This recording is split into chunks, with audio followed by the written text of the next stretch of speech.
자, 오늘 말씀은 스바냐서 마지막 장이죠. 구약 1300 제9쪽 되겠습니다. 14절부터 보시죠. 시온에 따라 노래할지어다. 이스라엘에 기쁘게 부를지어다. 예루살렘에 따라 전심으로 기뻐하며 즐거워할지어다. 우리가 그 전에 성경을 안 봐도 시온의 딸이 노래하고 기쁘게 부르고 또 예루살렘 딸들이 전심으로 기뻐한다. 그러면 그 이전에는 고통과 고난이 있었다라는 내용이 있겠죠. 우리가 이렇게 미루어 짐작해서 볼 때, 자, 여기 표현에서도 보면 이스라엘을 따라 이렇게 부르죠. 또 예루살렘에 따라 이렇게 부른단 말이에요. 지금 이스라엘이라는 뜻이나 예루살렘이라는 뜻은 우리 마음 가운데 평강을 나타내는 거죠.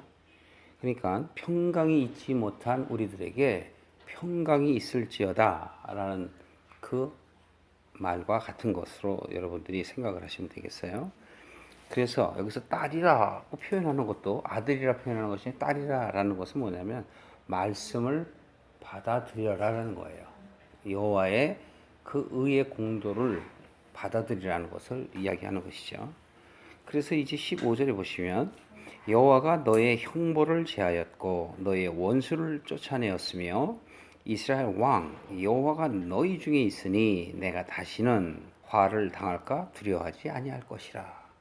아주 비전적인 말씀을 주고 있죠. 지금 당장 그렇게 된다라는 것은 아니겠지만 지금 여호와가 너의 형벌을 제하였다.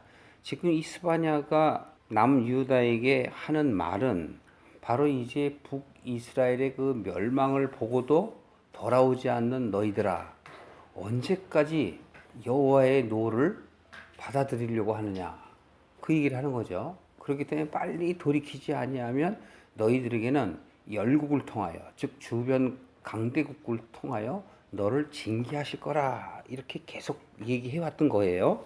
그럼에도 불구하고 이제 이 15절에 보면 너희 형벌을 제한다, 원수를 쫓아내었다, 그리고 이제 이스라엘 왕이 너희 가운데 있다라는 것은 비전을 얘기하는 거예요. 이것은 먼 훗날에 예수 그리스도의 메시아가 올 것을 이야기하기도 하는 것이에요. 당장은 이제 북이스라엘과 남유다가 적국들의, 즉 강대국들에게 멸망해서 회복되는 것을 말하지만 조금 더 멀리 나가면 신약 때에 예수 그리스도가 우리의 영혼을 구원하시겠다라는 구속사적 관점이 미리 예표되어 있는 것입니다. 또한 내가 다시는 화를 당할까 두려워하지 아니한다라는 것은 지금 하나님께서 역사하시고 사역을 했기 때문에 그렇다라는 것을 말해요. 그런데 다시 보시면 15절 바로 첫 마디에 보면 여호와께서 너의 형벌을 제했다. 징계받을 것을 어떻게 했다고요? 이제 면해줬다라는 것이죠. 그리고 너의 원수는 내가 하나님의 길로 가려는 것을 못 가게 하는 자들이죠. 그러나 하나님은 그들을 들어서서 또 우리들에게 하나님의 말씀을 받아들이라. 즉 그 말씀은 우리들에게 돌아오라는 뜻이죠. 그 돌아오라는 말을 하기 위해서 여러 가지 환경과 사건을 통해서 우리에게 주는 것이죠. 여러분들의 인생을 통해서, 삶을 통해서 하나님께 돌아오라는 그 콜링의 사인을 잘 받으셔야 돼요. 그런데 우리는 하나님의 그 진정한 그 콜링을 모르고 자꾸 자기 눈앞에 급급한 그 환경만 바라보고 슬퍼하고 아파하죠. 도리어 성경을 잘 알고 하나님의 말씀 속에서 사는 사람은 이러한 역경과 환난은 인내를 낳게 하고 결국은 정금을 낳게 한다라는 그 말씀을 마음속에 갖고 위로받으며 사는 것이죠.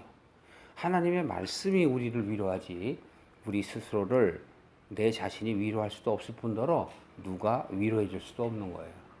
내 자신은 오직 여호와께서 역사하셔야만, 사역하셔야만 내 안에 기쁨이 오는 거예요. 그래서 두려워하지 않게 되는 것이죠. 자, 이제 16절 보시면 그날에 사람이 예루살렘에게 이르기를 두려워하지 말라. 여러분에게 만약에 이렇게 한다면 얼마나 기쁘겠어요. 예루살렘 평강을 얘기하는 거죠. 살렘은 평강을 얘기하고 예루는 장소를 얘기해요. 밖의 장소를 통해서 내 안에 생각들이 바뀌어지는 것을 얘기해요.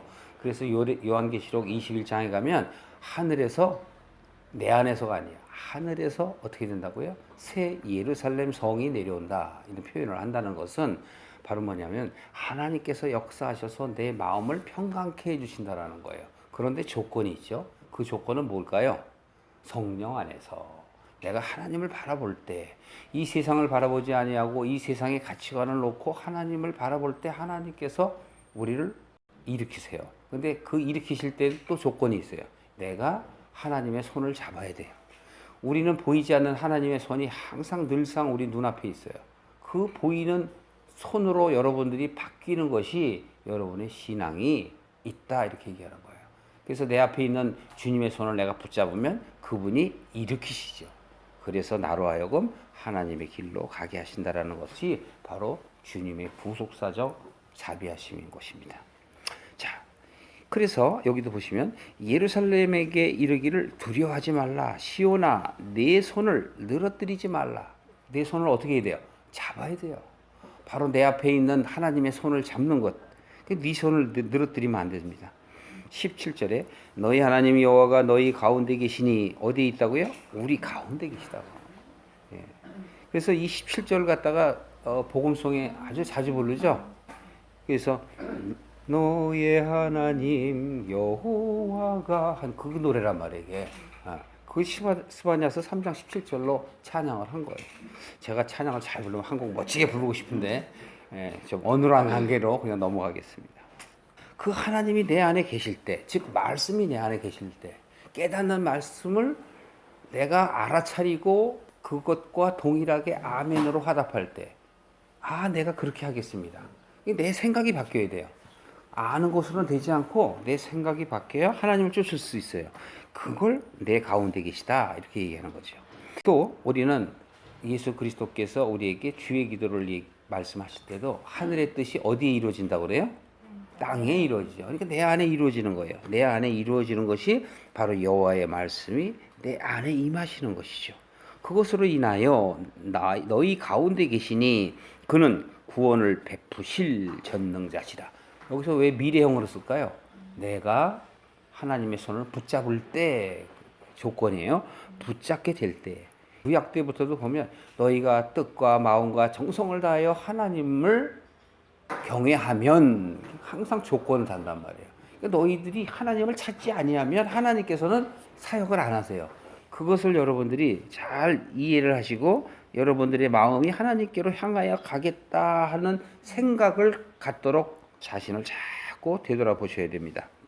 그가 너로 인하여 기쁨을 이기지 못하여. 하나님께서 우리로 인하여 기쁨을 이기지 못하여. 정말 그럴까요? 그렇다면 얼마나 좋겠어요. 바로 이 스바냐 선지자는 그렇게 우리를 대변해서 얘기하는 거예요. 하나님께서 나로 인하여 기쁨을 이기지 못하실 것이다. 너를 잠잠히 사랑하시며 너로 인하여 즐거이 그분께서 노래를 부르시며 기뻐하실 것이다. 이렇게 얘기하는 거예요. 근데 이걸 너무 감정적으로 몰아가면 안 돼요. 이것은 바로 구원하실, 지금 나는 이렇게 힘들지만 미래에 하나님께서 나에게 역사하셔서 회복하실 것. 이 당신은 북이스라엘과 남유다가 멸망을 했지만 자기들의 욕심에 의해서 세상을 쫓다가 멸망을 했지만 하나님께서 이제 회복하실 것이다. 지금 이 스바냐서는 640년, 620년 그 사이에 쓴 거란 말이죠. 그렇다면 이미 북이스라엘은 BC 722년 전에 722년이니까 말하자면 한 60여 년 전에 벌써 이미 멸망한 거고 아직 남유다는 BC 586년에 멸망했으니까 아직 멸망을 바로 앞두고 있는 상태잖아요.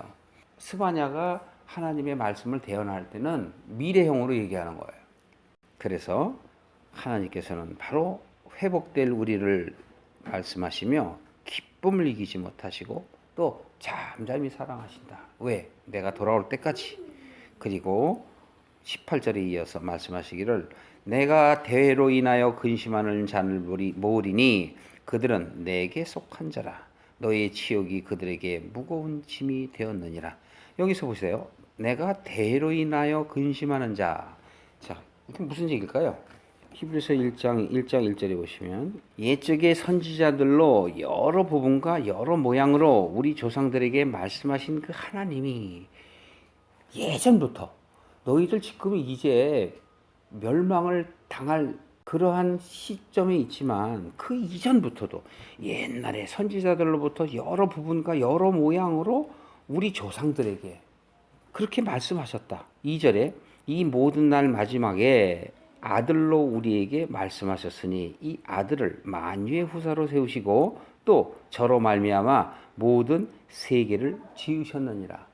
결국은 우리의 모든 삶 속에서 과거와 현재와 미래의 모든 사람의 그 구원은 스스로 이루어지는 것이 아니라 하나님께서 준비하신 바로 그 마지막 날에 아들을 보내시는 거예요. 그 마지막 날은 무엇이냐면 모든 믿는 사람들의 자기적 신앙, 자기가 생각하는 신앙이 끝나는 날이에요.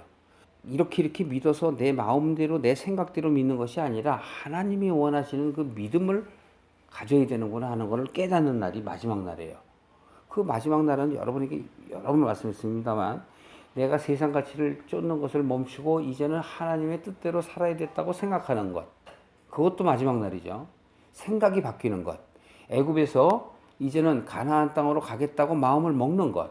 아브라함이 그 친척 본토 아비집을 떠나서 하나님이 지시할 그 땅이 어딘지도 모르지만 그 말씀을 믿고 떠나가는 것. 이러한 모든 것들이 일련의 모든 역사적 사건들이 바로 하나님께서 우리들에게 향하신 마지막 날이라고요. 그러면 우리는 이 마지막 날 이 세상의 가치를 이제는 끊고 이런 삶이 아니구나. 나의 삶은 내가 지금 이렇게 힘들었고 또 어렵지만 이것은 하나님께서 나를 돌아오게 하시려는 하나님의 역사하심이구나 하는 것을 깨달아 알아야 돼요. 그래서 3절을 이어보면 이는 하나님의 영광의 강치시요 그 본체의 형상이시라. 누가? 본체의 형상이 누구예요? 바로 예수 그리스도가 본체의 형상이에요. 보이지 아니하는 하나님의 형상이 바로 예수 그리스도를 이야기하는 것입니다. 에스겔서 1장 한번 보실까요? 1장 26절, 27절. 그 머리 위에 있는 궁창 위에 보좌의 형상이 있는데 그 모양이 남보석과 그 보좌의 형상 위에 한 형상이 있어 사람의 모양 같더라. 내가 먼저 그 허리 이상의 모양은 단쇠 같아서 그 속과 주위가 불 같고 그 허리 이하도 모양도 불 같아서 사면으로 광채가 나며 그 사면 광채의 모양은 비오는 날 구름에 있는 무지개 같으니 이는 여호와의 영광의 형상의 모양이라. 내가 보고 곧 엎드려 그 말씀하시는 자의 음성을 들으니라. 여기서 그 사면 광채의 모양은 비오는 날 구름에 있는 무지개다. 이것은 바로 뭐냐면 하나의 그 형이상학적인 그 은유라고요. 은유. 그리고 이 구름 위에 있는 무지개라 하면 여러분이 노아의 방주 이후에 어떻게 해요? 무지개로서 하나님이 언약을 하시죠. 내가 다시는 너희를 무엇으로 심판하지 아니하리라? 물로 심판하지 아니하리라. 세상으로 심판하지 않아요. 하나님께 내가 돌아오면 세상으로 심판하지 않아요. 그래서 뭘 보여줘요? 무지개를 보여주죠. 무지개는 완성된 교회의 형상을 얘기하는 거예요. 아름다워 보이는 교회, 완성된 교회의 형상을 나타내며 바로 이는 여호와의 영광의 형상의 모양이라. 그럼 무지개는 바로 우리 교회, 즉 나의 모습이기도 하고 오실 메시아의 모습이기도 하고 하나님의 모습이기도 한 것이에요. 자, 한 장만 더 보겠어요. 이사야서 1장 보시겠습니다. 이사야서 1장 14절 한번 보세요. 내 마음이 너희의 월삭과 정한 절기를 싫어하나니 그것이 내게 무거운 짐이라. 내가 지기에 곤비하였나니라. 너희가 손을 펼 때에 내가 눈을 가리우고 너희가 많이 기도할지라도 내가 듣지 아니하리니 이는 너희의 손에 피가 가득함이라. 너희가 월삭과 정한 절기로 모이는 것을 이야기하는 거예요. 지금 이스라엘의 백성들은 자 1장 10절 보세요. 너희 소돔의 관원들아. 소돔의 관원. 소돔과 고모라는 여러분 아시죠? 그러면 여기서 소돔과 관원들아 그러면 멸망할 나를 얘기하는 거예요. 내가 소돔처럼 고모라처럼 이 세상의 가치를 쫓아 살던 나를 관원이라고 얘기하는 거예요. 여기서 여호와의 말씀을 들을지어다. 똑같아요. 어느 성경을 보여도 하나님의 말씀을 들을지어다. 너희 고모라의 백성아 우리 하나님의 법에 귀를 기울일지다. 여호와께서 말씀하시되 너희의 무수한 재물이 나에게 무엇이 유익하뇨? 나는 순양의 번제와 살진 짐승의 기름에 배불렀고 나는 숫송아지나 어린 양의 염소나 피를 기뻐하지 아니라 너희가 내 앞에 어떻게 와 보이러 오니 그것을 누가 너희에게 요구하였느냐? 내 마당만 밟을 뿐이니라. 자, 우리들의 예배와 우리들의 기도와 우리들의 헌신이 지금 하나님께서 헛된 것으로 말씀을 하신다면 여러분의 신앙을 다시 한번 조망해 봐야 되지 않겠습니까? 내 신앙이 바른 신앙인가? 내가 지금 믿고 있는 하나님이 정말 바른 하나님인가? 내가 원하는 하나님은 아닌가? 하나님이 원하는 하나님을 아셔야 돼요. 자, 스바냐서 3장으로 다시 오시면 18절, 3장 18절입니다. 내가 대회로 인하여 근심하는 자. 대회로 인하여 근심하는 자가 뭐예요? 내가 겉의 형식으로 마음속으로는 세상을 향해 있는데 겉으로는 하나님께 제사 지내야 되고 예배 지내야 되고 교회 가야 되니 내 마음속에는 어때요? 근심으로 가득 차 있죠. 그런 사람들을 어떻게 깨닫게 하시려면 하나님께서 부르셔야 돼요. 그리고 그 근심하는 자들을 하나님께서는 예수 그리스도를 통해서 깨끗게 하시는 거예요. 그런데 근심하지도 않는 자들은 어떻게 돼요? 어떻게 돼요? 관심이 없으세요. 하나님은. 하나님을 쫓는 사람과 하나님을 아는 사람과 하나님도 모르는 사람, 이렇게 세 분류로 볼 수가 있어요. 하나님도 모르는 사람은 하나님하고 상관이 없어요. 하나님을 아는 사람들 중에서 하나님을 쫓는 사람과 쫓지 않는 사람이 있어요. 하나님을 아는 사람은 바로 성경에서는 그들을 바리새인, 사두개인들이라고 표현하고 있는 거예요. 제사장들이라고 표현하고 있는 거예요. 그런데 쫓는 사람은 누구를 얘기하죠? 죄인과 세리들을 얘기하고 이 세상의 가난한 자들을 얘기하는 거예요. 그럼 이 세상에서 물질적으로 가난한 게 아니에요. 가난하다는 건 이 세상의 가치를 쫓지 아니하며 항상 자기를 돌아보고 하나님 나라의 소망을 둔 자들을 얘기하는 거예요. 내가 이렇게 살더라도 나는 하나님의 사람이야. 나는 하나님께 언제 돌아갈 거야. 그렇기 때문에 여러분 이 삶 속에서 죽음을 두려워하지 않는 자란 말이에요. 그렇기 때문에 이 삶 속에서 이 인생 가운데서 자유를 얻은 자란 말이에요. 그렇기 때문에 나를 해코자 하나 또 나를 비난한 자라 할지라도 그것을 통해서 자기 자신을 돌아볼 수 있는 자가 바로 현명한 자라 이렇게 말씀을 드릴 수가 있습니다. 그래서 근심하는 자를 모으리니 그들은 내게 속한 자라 너의 치욕이 그들에게 무거운 짐이 되었느니라. 결국은 하나님께 이렇게 궁일한 자들이 모여서 하나님을 찾게 되는 겁니다. 19절에 그때 내가 너를 괴롭게 하는 자를 다 보라고. 누가 해요? 내가 하는 게 아니고 하나님이 하셔요. 그냥 우리는 나를 인정하고 죄된 나를 인정하고 연약한 나를 인정하고 하나님 앞에서 겸손하고 온유하게 엎드리는 자가 되어야 돼요. 그것은 뭐죠? 나를 주장하지 않는 거예요. 자신을 주장하지 않는 자, 하나님을 주장해야 되는데 자꾸 내 생각, 나의 이 세상에 이렇게 사는 거예요, 저렇게 사는 거예요. 성경은 결코 우리의 인생을 위한 안내자가 아닙니다. 하나님을 알게 하는 지침서예요. 그래서 우리는 성경을 통해서 하나님을 바로 알아야 된단 말이에요. 우리는 균행자예요. 하나님은 뭐예요? 법을 만드신 분이시라고. 우리는 그 법을 지켜야 할 사람이고, 법은 무서운 게 아니고 말씀을 통해서 하나님의 사랑을 깨닫는 것이지요. 19절이죠. 그때 내가 너를 괴롭게 하는 자를 다 보라고. 저는 자는 뭐죠? 야곱이 어땠어요? 환도뼈를 치니까 어떻게 됐죠? 절었죠. 세상의 가치를 쫓다가 하나님을 쫓게 되면 절어요. 그리고 절음이 있어야 돼요. 그러니까 평탄케 하나님을 찾는 자는 별로 없어요. 아브라함과 이삭과 야곱을 보더라도 이삭도 그 아브라함보다 야곱보다는 좀 더 쉽게 하나님께 나아갔지만 우리에게 왜 하필이면 아브라함과 이삭과 야곱의 길로 가라고 그래요? 아브라함을 왜 믿음의 조상이라고 그래요? 이 세상의 가치를 갖고 살지만 결국은 하나님의 사람으로 승리했다라는 것을 이야기하는 것이죠.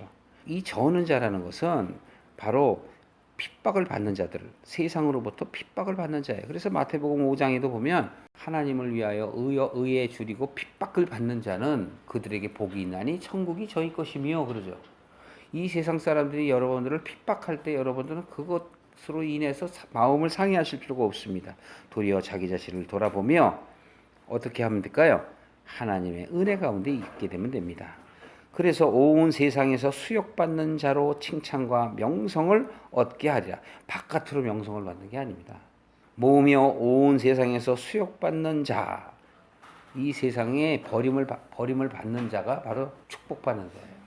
여러분들이 이 세상에 가치를 두지 않는 자가 되어야 돼요. 그게 바로 이 세상에서 수욕을 받는 자예요. 내가 그때에 너희를 이끌고 그때에 너희를 모을지라. 내가 너희 목전에서 너희 사로잡힘을 돌이킬 때, 지금 이 20절이나 출애굽이나 똑같죠. 출애굽 때에도 이스라엘의 백성들이 하나님을 찾을 때 하나님께서 이끌어내시죠.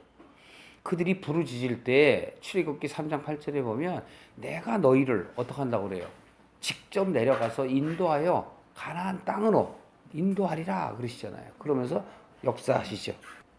너희 목전에서 너희 사로잡힘을 돌이킬 때 너희로 천하 만민 중에 명성과 칭찬을 얻게 하리라. 나 여호와의 말이니라. 여기서 천하 만민 그러면은 이 세상 사람들이 나를 칭송한다는 그런 것이 아니라 내 마음 안에 여러 가지의 민족들, 처처들을 얘기하는 거예요. 내 속의 모든 바다와 내 속에 있는 모든 하늘이 박수치며 찬양하는 걸 얘기하는 거예요.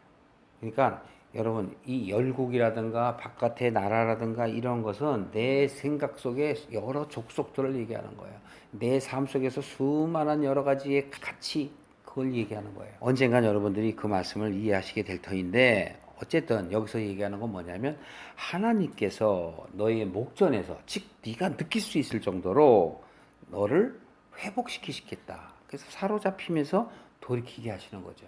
역사적으로 보면은 이스라엘이 회복이 되는 겁니다. 그러나 영적으로 보면 바로 신약 때의 예수 그리스도 그 아들로 인하여 내가 구원을 받는 것을 의미하는 거예요. 그래서 지금 제가 스마냐서를 보다가 또 히브리서를 보다가 에스겔을 보다가 다시 이사야를 본 거예요.